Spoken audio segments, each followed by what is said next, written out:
Boeing 737 is probably the most common single-aisle jet used by low-cost carriers and legacy carriers for that matter as well, with an incredible safety record. Typically, an aircraft in cruise does not just drop out the sky. Couple of scenarios, all speculation, but it could have been an explosion, deliberate or accidental, what they call explosive decompression. It could have been, like we saw a couple of years ago with Germanwings, could have been a suicide. But even that, it takes some planning and a real malicious act. And the other thing is an in-flight breakup, which is highly unlikely, and it hasn't happened for many, many years. In-flight breakup is typically a catastrophic structural failure. Now, I mentioned earlier explosive decompression. That is a likely cause.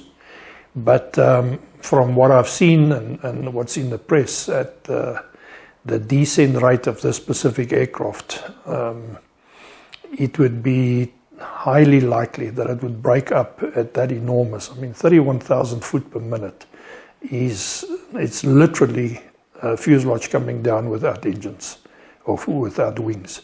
So when an accident occurs, the various role players will start activating their plans. These role players will include the airport authority, if it's on or near an airport. Search and rescue will be activated, municipalities, provincial government, the Civil Aviation Authority, and these are just to mention a few.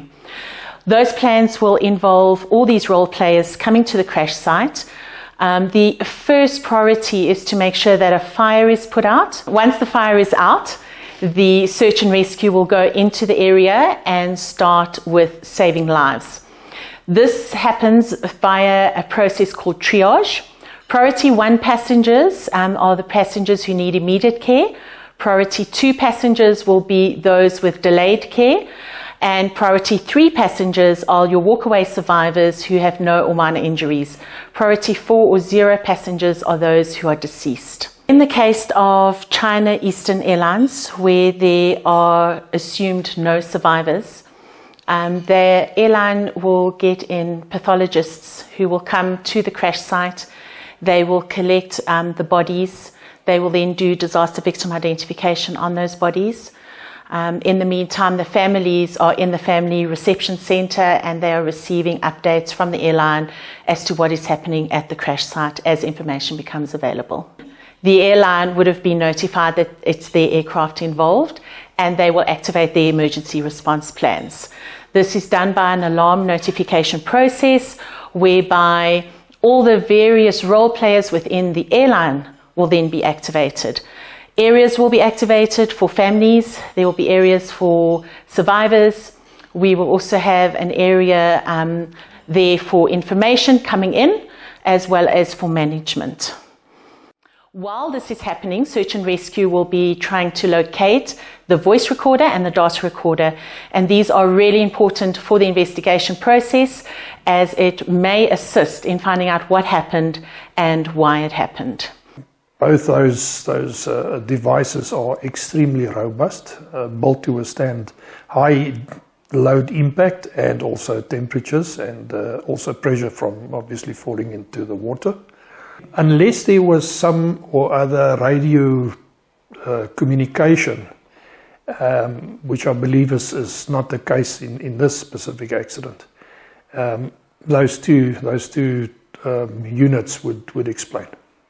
If it was cruising straight and level at whatever altitude, 31,000 foot by the looks of it, and it just plunges vertically out the sky, it sounds, or it points towards a uncontrolled in-flight breakup, even a deliberate act would have shown a gradual rate of descent increase over a period of time.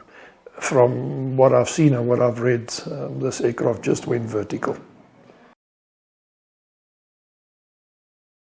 Decompression, explosive decompression, an explosion, a deliberate act of sabotage, and absolute long shot but severe turbulence. I don't know what the weather conditions were, but aircraft today are so well designed and so safe. That is a very unlikely scenario. What's mind-boggling is at that rate of descent that was quoted in the press, I highly doubt that the aircraft stayed together. It must have broken up. How safe should we be feeling about the 737-800? Safe. These aircrafts go through thorough checks with the technical departments. The CIA have regulations on which these aircrafts need to be judged against. So the standard is very, very high. The skies are as safe as ever. These sort of accidents don't just happen. I mean, they are very, very few and far in between, and they will get to the bottom of this. Being an NG, being a very, very well utilized and flown aircraft with millions and millions of fleet hours behind it, it's not an unsafe aeroplane. In fact, it's one of the best ever built.